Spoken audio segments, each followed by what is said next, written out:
Some bombshells dropped today by the Cardinals and president of baseball operations, John Mozeliak, about the team, the coaching staff, the payroll, and why I'm optimistic about all of it on today's episode of Locked On Cardinals. You are Locked On Cardinals, your daily St. Louis Cardinals podcast, part of the Locked On Podcast Network, your team every day.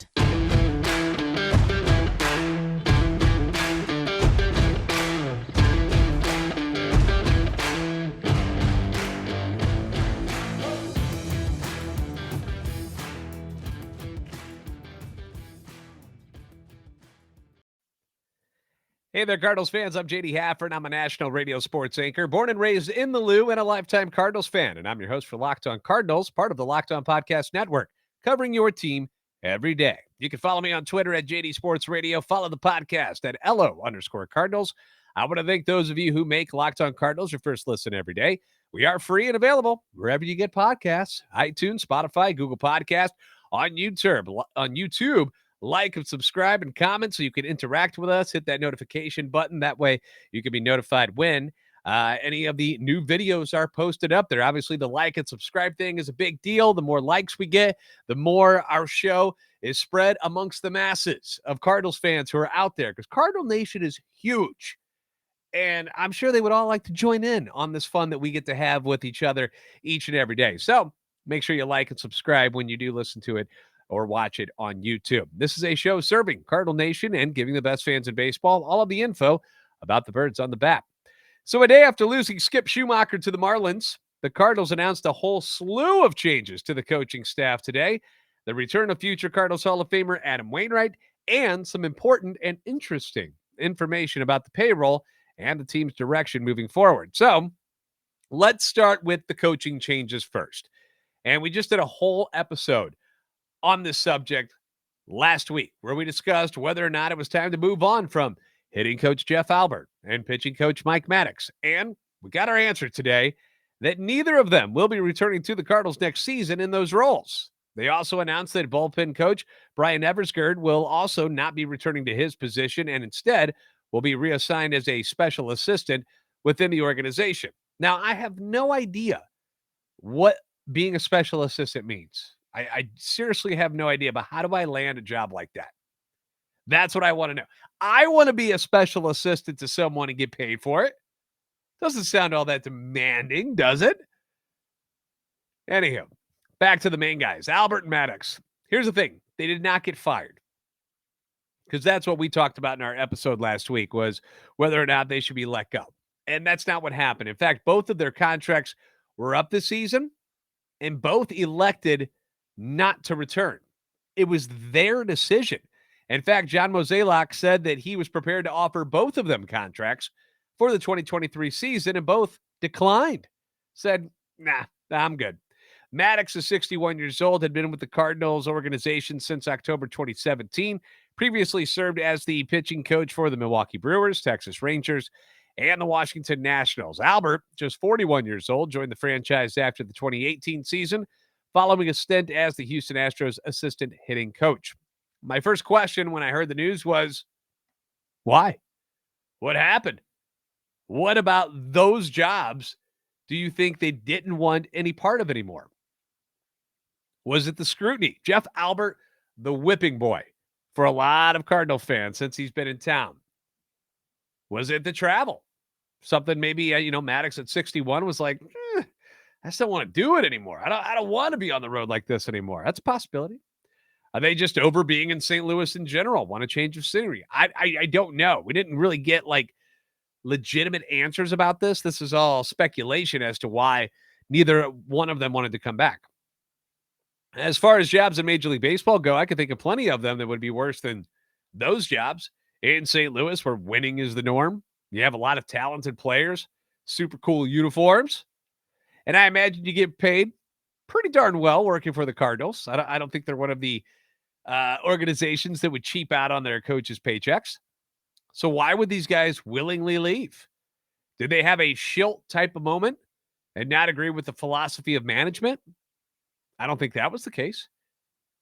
I mean, why would Mozeliak want to bring them back if that was what was going on? So, I mean, he was clearly pleased with things that happened, or they wouldn't have jobs, or wouldn't have been offered jobs again? Did the constant whining and complaining about the inconsistent offense and pitching scare them off? We don't know. We may never know, but they're out. And new blood and new voices will eventually come in to take their spots. So here's what we got now. In the last 24 hours, the Cardinals have openings now at bench coach, hitting coach, pitching coach, and bullpen coach. So who can fill these roles? Mozeliak says he's going to look for replacements internally and externally. So it could be anyone. We talked about the filling of the bench coach role yesterday, brought up, the manager at Memphis. First base coach Stubby Clapp. Could he get promoted? Possibility. Cardinals Hall of Famer Matt Holliday's name was brought up. And personally, I didn't think Holliday as a bench coach made a lot of sense. That's not a role that I think would suit him. But the hitting coach job, that intrigues me for him. He was, in fact, doing that at Oklahoma State with his brother. Knows these guys very, very well. Has always been a very intelligent man about the art of hitting. It makes a lot of sense to step in for Jeff Albert if he wants to.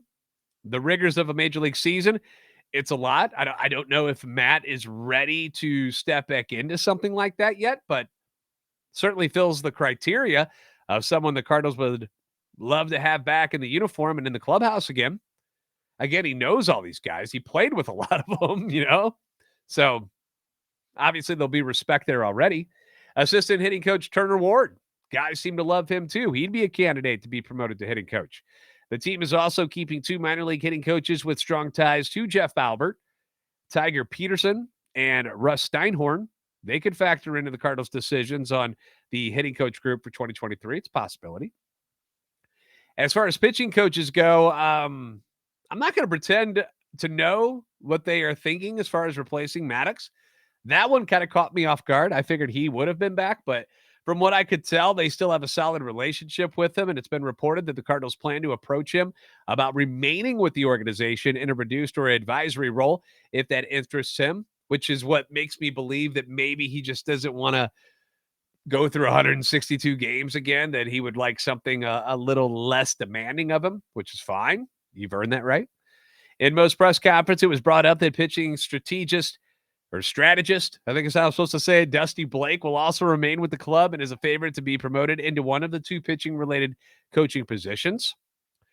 The Cardinals do not have a set timetable for when they would like to fill the open positions, but generally the team prefers to finalize their coaching staffs ahead of the annual GM meetings, which are scheduled for mid-November. And, November is right around the corner. So, again, Skip, Jeff Albert, Maddux have decided to not return for their own reasons. Skip obviously got a better job. He became a manager. But they were not fired. They were not forced out.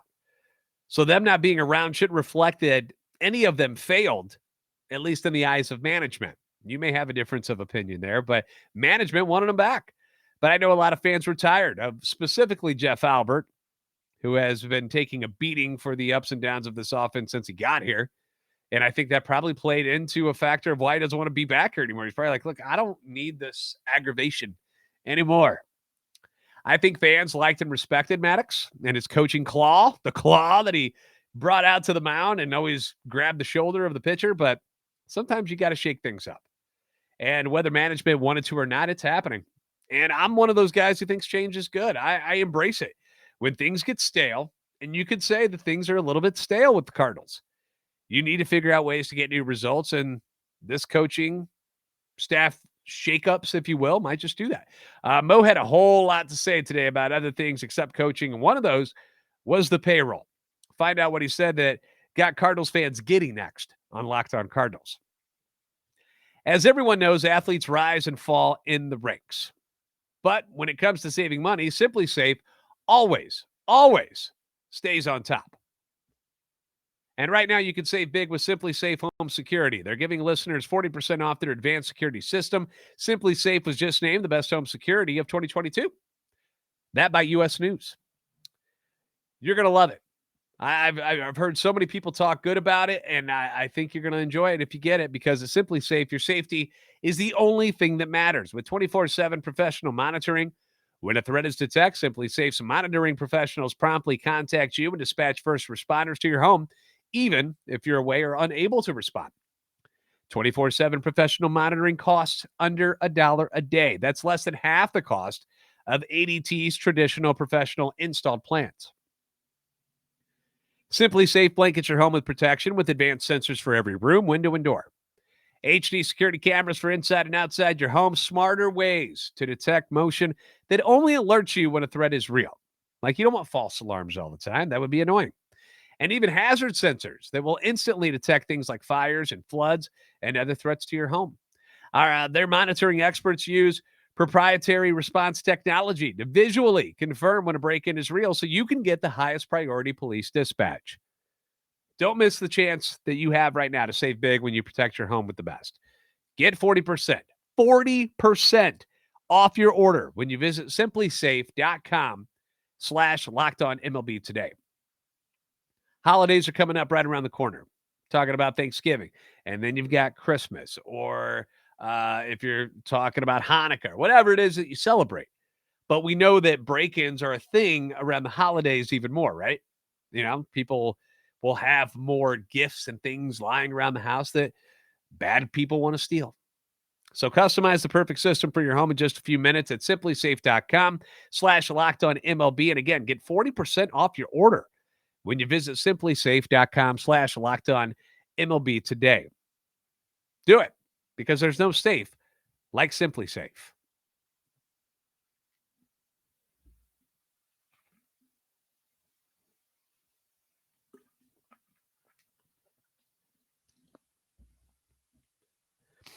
It's been a day.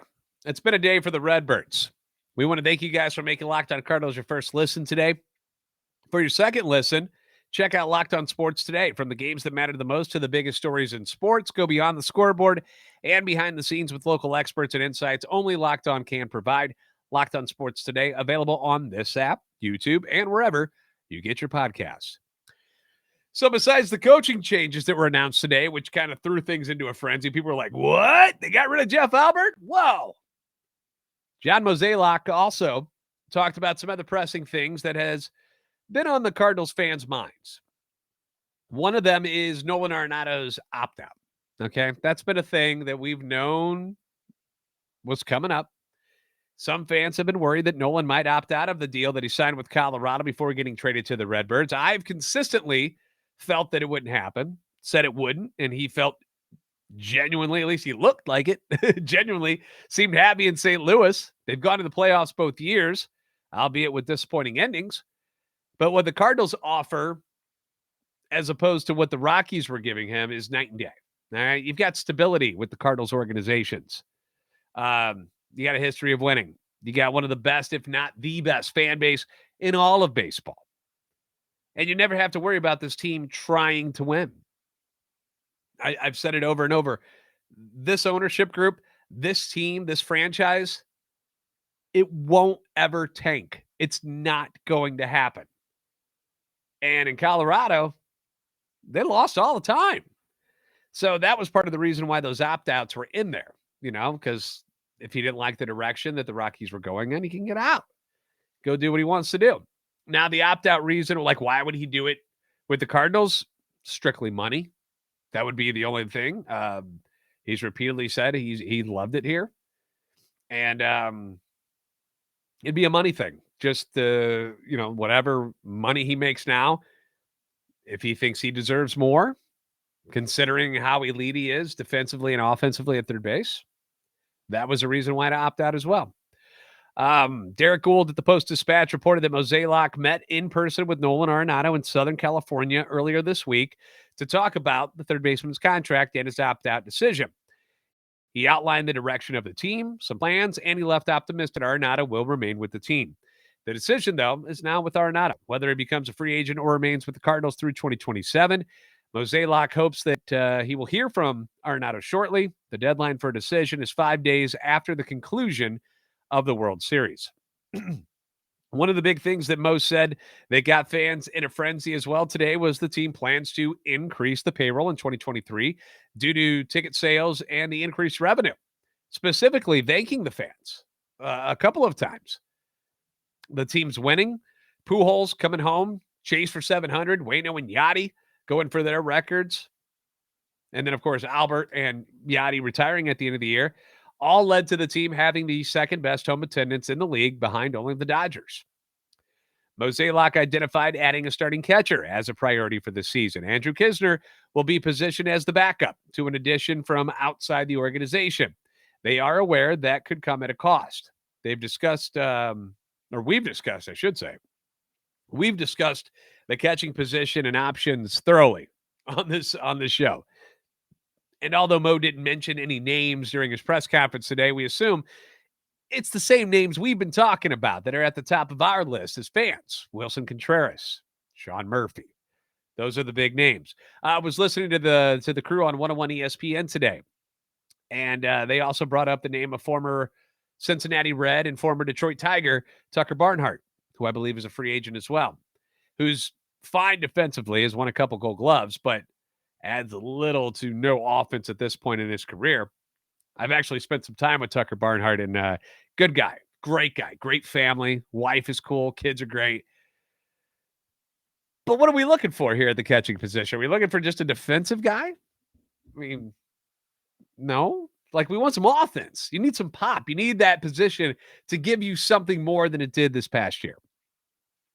So, personally, I'd still rather spend money on Contreras than lose valuable prospects in a trade for Sean Murphy from the A's, because that's what you got to do. He's not a free agent. You've got the money to spend. You just brought it up that you have the money to spend and you're going to increase the payroll. So why burn prospects if you don't have to? Unless you don't feel that Wilson Contreras is worth it and you think Sean Murphy is that much better as a catcher defensively and offensively. Mozeliak mentioned something about not wanting to take too far of a step back defensively with whoever takes over in the job. It's not like, okay, Molina in all of his years, great. But at the end here, it's not like he was an elite level defender anymore. Still had a cannon for an arm. You know who else has got a cannon? Wilson Contreras. An absolute rocket for a right arm. Sean Murphy, Gold Glove winner last year. Could win it again in this year. It's a possibility. But I just don't, I don't want to give up pitching prospects or somebody like Nolan Gorman to go get Sean Murphy. I just don't want to do it. I'd rather just sign Contreras. I'm assuming the team will also look into finding a left-handed power hitting outfielder with the increase in payroll. Lars Nootbaar is a great guy. Energy guy. I love him. But is he what you would say is a starting right fielder for a World Series caliber team? Aaron Judge will be a free agent, but do we really think the Cardinals would commit to what he will probably make? Not really. You can trade for Shohei Ohtani. That solves a couple of problems. You can get a new ace on the mound, and you get your power-hitting left-handed hitter. But that's probably not happening either, okay? Doesn't say it's impossible, but probably not going to happen. And there just isn't any major names that are left-handed power-hitting outfielders out there. Or just left-handed power-hitting guys in general. Doesn't even have to play outfield. Daniel Vogelbach, Jock Peterson, Joey Gallo. None of them are really going to move the needle. I will always be intrigued by Joey Gallo because I've seen him when he was pretty good in Texas, where he was an all-star. And I know he's very good defensively. Like, he can play multiple positions, outfield, first base, third base. You like that. Left-hander, power hitter, crazy power. But he has really started to nosedive with the batting average. The strikeouts continue to go up. Didn't have a lot of success in New York, and maybe that's just a New York thing. Maybe he doesn't like playing in the bright lights of those towns. Like, went to LA, was better, but not great. Would he rise to the occasion for the Cardinals, where he's not under the pressure of New York, LA? I don't know. But that's a guy to think about. Do the Cardinals focus on shortstop instead, with some big names like Correa, Turner, and Swanson set to become free agents? You hear increasing payroll, and you're like, oh, that means we're going to go out and spend a lot of money. Not necessarily. Doesn't mean they're just going to start signing crazy deals. But I am curious where the team decides to spend their funds. But he brought up catcher a lot. And it just sounds like a Wilson Contreras thing to me. One guy who is going to get paid to come back is number 50, Adam Wainwright. Got his jersey right behind me. We're going to talk about his return next here on Locked On Cardinals.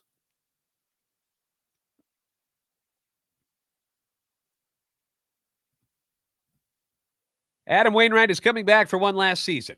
The 41-year-old announced today that he would be returning for a 19th and final year with the team. It's a one-year extension deal, but financial terms were not released yet. So with Waino making his decision, which a lot of us thought that was what was going to happen, you have now Adam Wainwright, Jack Flaherty, Jordan Montgomery, Miles Michaelis, and Steven Matz as your starting five. People still want Jose Quintana back. Mo said that he would not rule out adding more pitching. Said you can never have enough pitching. And he's right. I mean, think about the guys that have been hurt in that starting five right there. Look at that. Flaherty busted up last year for most of the year.